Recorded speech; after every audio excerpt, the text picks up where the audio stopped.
All right, so the way that they are going to accomplish this um, is through what's called the Munich Conference. It's going to be led by Chamberlain from England. He's the Prime Minister of England. He's going to lead this Munich Conference, and it's all basically going to be a meeting where the leaders within Europe are going to sit down with leaders in Germany specifically at this point. But you can see you've got Chamberlain here, Hitler, Mussolini from Italy. Um, they're all going to sit down and basically decide, okay, what is it that we want to do about this? I understand that Germany is in a tough situation, but how do we come up with a plan of action? How do we move forward with keeping everybody happy? That's exactly what they're trying to do. Let's keep everybody happy. So they're ultimately going to have this meeting. They're all going to be able to kind of talk and lay out, here's what I think, here's what I think. So ultimately, what they decide is they come up with what's called the Munich Pact. The Munich Pact is basically going to say, okay, Germany, you can keep what you've taken so far, but that's it, no more. Sort of like telling a little kid, okay, well, you can have that, but no more. That's it. Add Hitler. The reality is, Hitler is going to look at this and realize that what are they ever going to do about what it is that he's doing? As long as Chamberlain's calling the shots and appeasement is ruling the day, absolutely nothing. So they're going to have peace. It's going to last for a grand total of about 4 months. But by the time that 4 month period is over,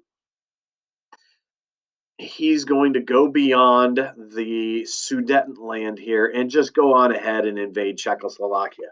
And again, at that point, appeasement was how they were going to respond to things. It was going to be all about how can we avoid war. It's sort of like if you were to give if your kid one of my kids, let's say, throws a temper tantrum. I can do one of two things. I can deal with the temper tantrum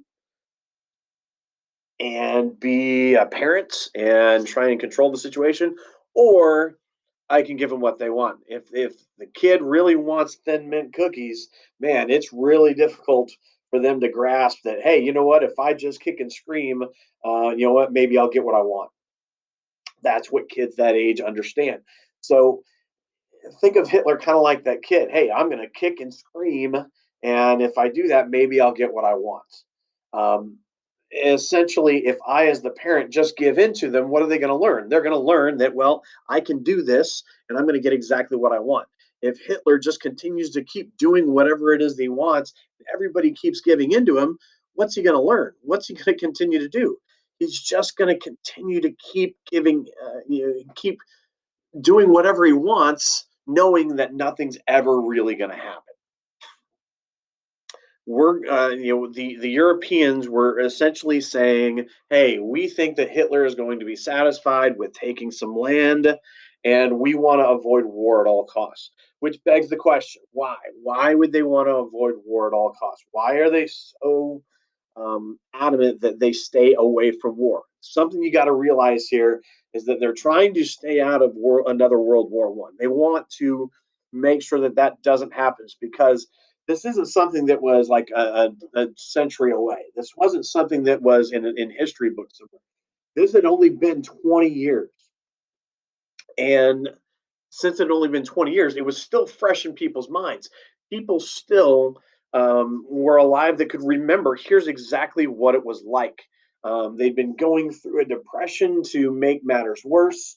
So ultimately, it was still fresh enough in people's minds that they just understood how horrible it was. And they wanted to make sure that they did not go back to something like that. So appeasement is going to continue to be how they're going to deal with things. And as we're going to learn tomorrow, that's not necessarily going to be an idea that's going to be shared by everybody.